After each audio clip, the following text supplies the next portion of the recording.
Hello students. तो आज हम लोग बातें करने जा रहे हैं प्लांट्स के बारे में।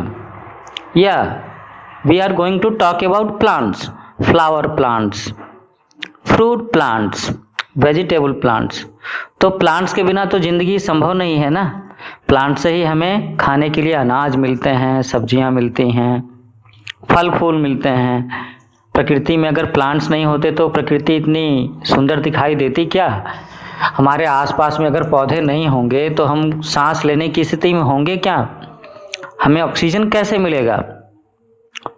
सो what we find that plants are very important for our life. और मेरे ख्याल से आप सब बच्चों को प्लांट से प्यार करना चाहिए। जी हाँ, मैं बिल्कुल बच्चों को, हम सब लोगों को पौधों से प्यार करने की बात कर रहा हूँ। तो बच्चों, आज का जो चैप्टर है ये है चैप्टर नंबर 2। DAV स्कूल के क्लास 4th के बच्चों की जो किताब है माई लिविंग वर्ड, उसका chapter number 2 plants. So in class 3 we learned a little bit about plants. Let us revise the same by completing the following statements. तो class 3 में भी हम लोगों ने थोड़ा सा पौधों के बारे में पढ़ा था। हम लोगों ने क्या पढ़ा था? हम लोगों ने पढ़ा था कि पौधों के जो पार्ट्स होते हैं, क्या क्या पार्ट्स होते हैं? Leaf, fruit, branch, flower, bud, stem, root. याद है ना? लीफ का मतलब पत्तियां, फ्रूट फल, ब्रांच उसकी डालियां, फ्लावर फूल होते हैं। और फूल के खिलने से पहले वो जो नई नई कोपल निकलती है ना, वो जो टहनियों के पास से, जहाँ से नई ब्रांचेज, नई टहनियाँ, ट्विग्स निकलते हैं, उसे हम बड बोलते हैं। और किसी भी पौधे का जो मुख्य तना होता है, बीज का हिस्सा जो जड़ से लेकर के ऊपर तक जाता है, दैट इज स्टेम। और जो हिस्सा जमीन के अंदर है, दैट इज रूट।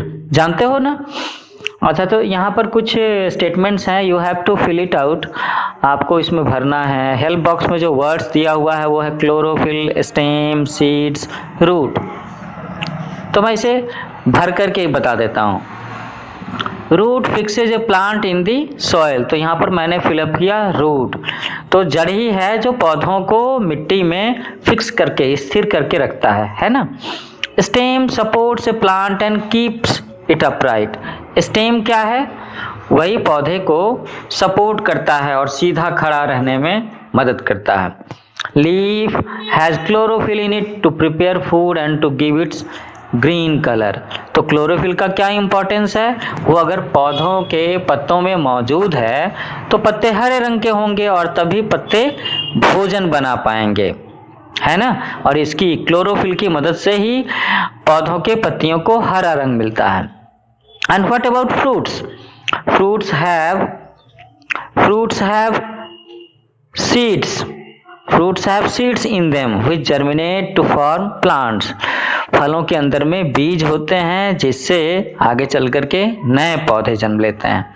तो हो गया ना रिवीजन प्लांट्स के बारे में, प्लांट्स के इंपॉर्टेंट पार्ट्स के बारे में। Leaf, fruit, branch, flower, bud, stem, root and seed. So we know that a plant has different parts. जो हम लोगों ने पार्ट्स का नाम लिया वही सारे के सारे। We have learned about the leaf in some detail in the previous class. Last class में हम लोगों ने थोड़ा सा लीफ के बारे में भी पढ़ा था।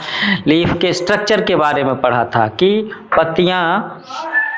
पत्तियों के कौन कौन से इंपॉर्टेंट हिस्से होते हैं और पत्ते किस तरीके से खाना बनाने में पौधे की मदद करते हैं। एंड व्हाई वी से kitchen of the plant is leaf, power house of the plant is leaf, food factory of the plant is leaf. So today we will learn about root of the plant. आज के दिन में हम लोग पौधों के जड़ के बारे में, रूट के बारे में पढ़ेंगे। So what do you say? What is the main function of root? जड़ का मुख्य काम है क्या? It is an underground part of the plant. As the plant grows, its roots become thick and woody with a corky outer layer. तो जड़ जो है वो पौधे का वो हिस्सा है जो जमीन के नीचे होता है ना। और जड़ जैसे जैसे पौधे बड़े होते हैं, तो जड़ें मोटी होती जाती हैं, घनी होती जाती हैं। और इनका जो बाहरी लेयर होता है वो थोड़ा सा कॉर्की होता है, मतलब ऐसी चीजें जो एब्जॉर्ब करने में कैपेबल हों। जैसे कि उनका जड़ों का काम क्या होता है?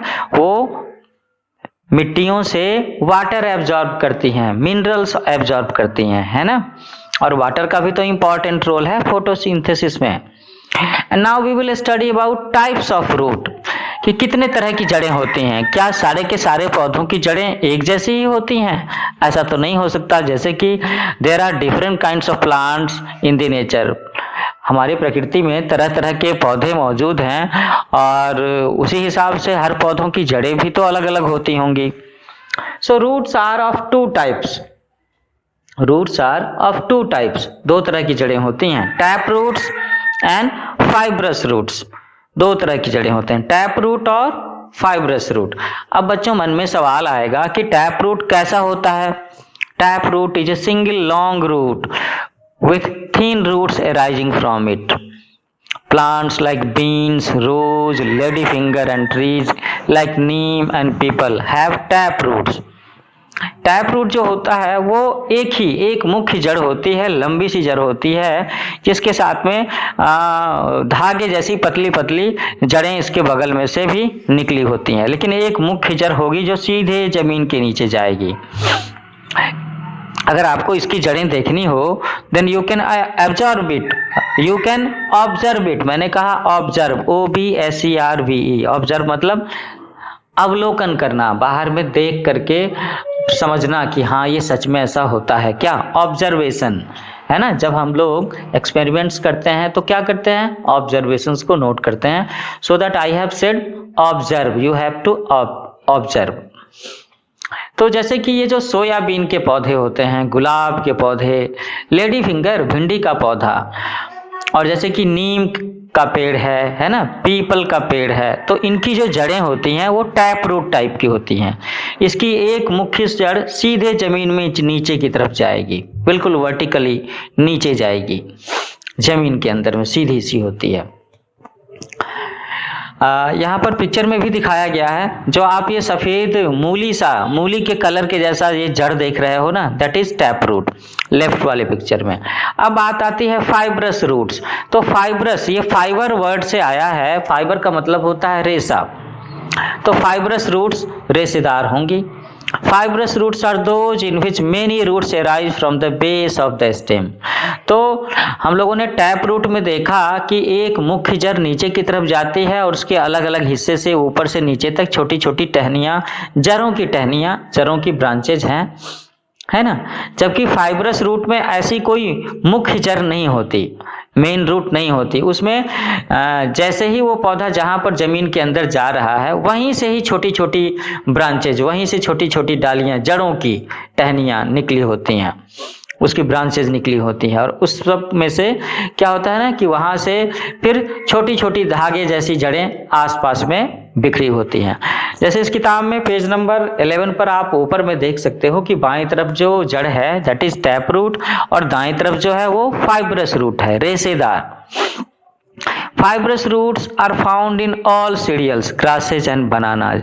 तो ये जो जितने भी अनाज होते हैं ना, घास होती है, और ये जो केले का पौधा होता है उसकी जो जड़ होती है वो फाइब्रस रूट्स होती है। A fibrous roots tends to taper downwards, ठीक है।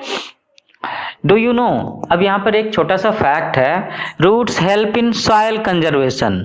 तो ये तो बड़ी इंपॉर्टेंट बात हो गई कि एक तरफ तो हम लोग बोल रहे हैं कि पौधे हमारे लिए इतने इंपॉर्टेंट हैं, तो पौधे जो हैं वो सॉइल कंजर्वेशन, मिट्टियों के संरक्षण के लिए भी उतने ही इंपॉर्टेंट हैं।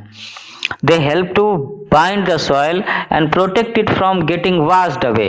जैसे जब बहुत ज़्यादा बारिश होती है ना, तो बारिश का पानी जो बहता है और कभी कभी बाढ़ आने के बाद जो पानी बहता है, तो ऐसे में मिट्टी का काफी सारा हिस्सा बह सकता है। लेकिन अगर उस मिट्टी पर पौधे उगे हुए हों, घास उगी हुई हो, पेड़ पौधे उगे हुए हों, तो उन पेड़ पौधों घास की जो जड़ें होंगी ना, वो मिट्टी को बांध करके रखती हैं, और वो पानी के साथ में, पानी की धारा के साथ में, बाढ़ के पानी से, बारिश के पानी से मिट्टी को बहने नहीं देती। So plants are very helpful for soil conservation, है ना। फंक्शंस ऑफ द रूट, अब हम लोग जानेंगे कि जड़ों का काम क्या है, आखिर वो करती क्या हैं।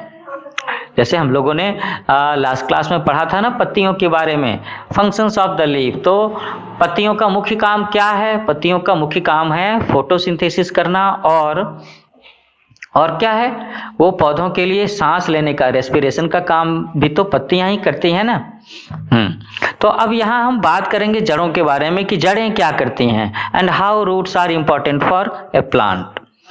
Root is an important part of plant, very important plant, है ना, वेरी इंपॉर्टेंट पार्ट। ये बहुत ही जरूरी हिस्सा है किसी भी पौधे का। It helps the plant to absorb water and minerals from the soil. So here I have used the word absorb, ABSORB। कई बार छोटे छोटे बच्चे कंफ्यूज करते हैं ऑब्जर्व में और एब्जॉर्ब में। ऑब्जर्व होता है अवलोकन करना, देखना, समझना, और यहाँ पर है एब्जॉर्ब, ABSORB, सोख लेना। So what I have said, it helps the plant to absorb water and minerals from the soil। तो जड़ें मिट्टी के अंदर से पानी सोखती हैं और मिनरल्स, खनिज लवण को मिट्टी से सोखती हैं। It holds the plant upright in the soil, और ये पौधे को मिट्टी में सीधा खड़ा रखने में मजबूती प्रदान करती हैं। दीज आर द फाउंडेशंस, नींव का काम करती हैं जड़ें, फाउंडेशंस का। अगर नींव कमजोर हो गई, जड़ नहीं है, तो पौधा तो बस गया काम से, वो तो गिर जाएगा हवा के बहने से, पानी के बहने से। आप बस ऐसे छू करके ऐसे हाथ लगा दो, पौधा गिर जाएगा। लेकिन ये जड़ें ही हैं जो पौधों को मजबूती से मिट्टी के साथ में बांध करके रखती हैं। So thus absorption and fixation are the two main functions of roots. In some plants, roots perform a few special functions also.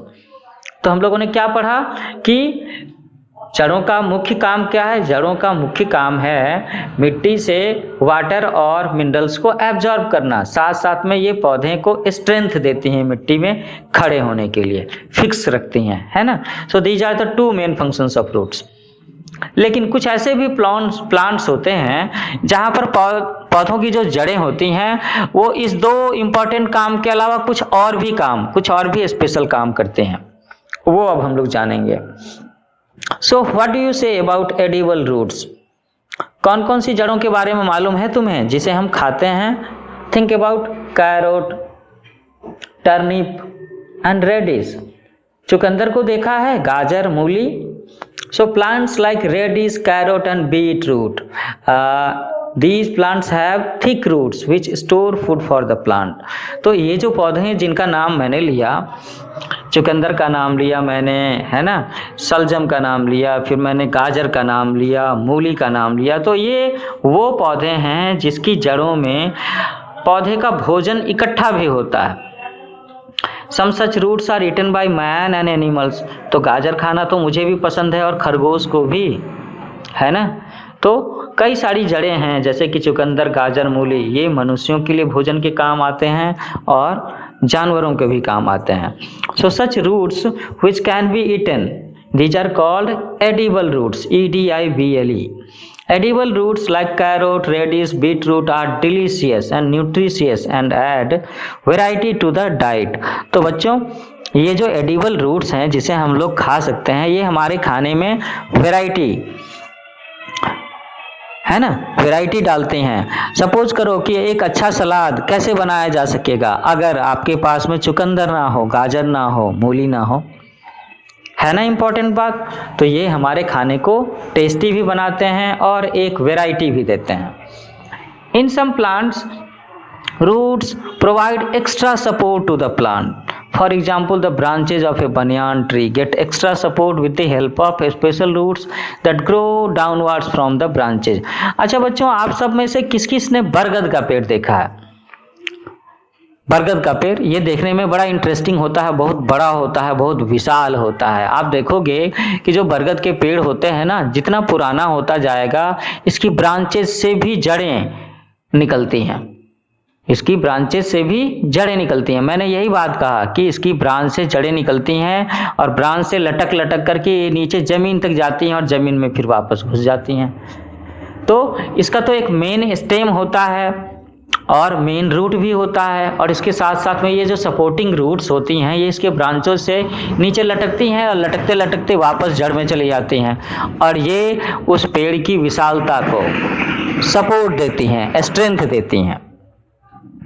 आपके गांव के आसपास में भी कोई ना कोई बरगद का पौधा, बरगद का पेड़ जरूर होगा। कभी गर्मियों की छुट्टी में, विंटर वेकेशन में गांव जाने का मौका मिले तो आप बरगद के पेड़ को जरूर देखो, ध्यान से देखो। कई जगहों पर तो इसकी बहुत ज्यादा पूजा भी होती है। इसके आसपास में ही मंदिर वगैरह भी होते हैं। लाल रंग के धागे लिपटे होते हैं बरगद के पेड़ के चारों तरफ में। तो हम लोगों ने क्या पढ़ा कि कुछ ऐसे भी पौधे होते हैं जहां पर उनकी जो जड़ें होती हैं वो उस प्लांट को एक्स्ट्रा सपोर्ट देती हैं। जैसे कि एक एग्जाम्पल है बनियान ट्री, बरगद का पेड़, है ना। इसमें क्या होता है कि जड़ें जो हैं इसकी ब्रांचेस से नीचे की तरफ में बढ़ती जाती हैं और मिट्टी के साथ मिल करके एक प्रॉपर जड़ की तरह से पेड़ को स्ट्रेंथ देती हैं। तो एक मेन रूट हो गया और बाकी सारा सब्सिडियरी रूट हो गया। Similarly, some plants like maize have thin and long stems which require extra support to keep them erect. And such plants have roots arising from the base of their stem that help the support the plant. अब ये तो बड़ा आसान है। जैसे बरगद का पेड़ ना दिख रहा हो तो आसपास के गांव में आप चले जाओ जहां पर खेती होती है, जहां पर एग्रीकल्चर मेन प्रोफेशन है विलेजर्स का। तो आप देखोगे कि जहां मकई के खेत होंगे आपको वहां करीब जाने की जरूरत है। And you can watch it, you have to observe the roots of the maize plant. आप मकई के पौधे की जड़ों में देखोगे तो उसकी मुख्य जड़ के अलावा भी उसके अगल बगल से जड़ें निकली होती हैं और वो वापस मिट्टी में चली जाती हैं और वो उस पेड़ को, उस पौधे को सपोर्ट देती हैं। मकई के पौधे की जड़ों को देखना बड़ा आसान है, आप आसपास के गांव में देख सकते हो। अब बात आती है मैनग्रोव प्लांट्स की। मैनग्रोव प्लांट्स कहाँ दिखेंगे भाई? तो मैनग्रोव प्लांट्स वहां दिखेंगे नदियों के किनारे, समुद्र के किनारे, बंगाल की खाड़ी के पास में, सुंदरबन के जो जंगल हैं वहां भी मैनग्रोव हैं। So what is special about mangrove plants?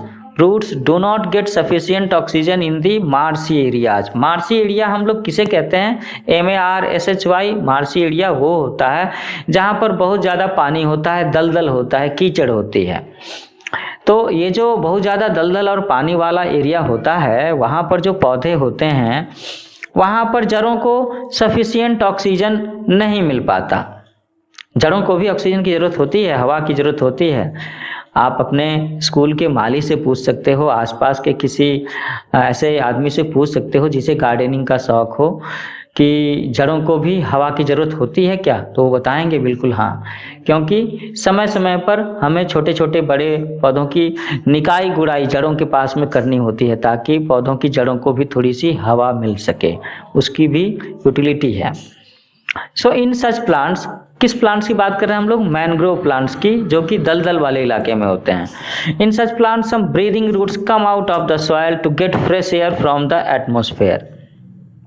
तो इस तरह के इलाके में मैनग्रोव प्लांट के साथ में क्या होता है कि जमीन के नीचे से कुछ जड़ें ऊपर आ जाती हैं और वो एटमॉस्फेयर से ताजी हवा सांस लेकर के पौधे को सपोर्ट करती हैं।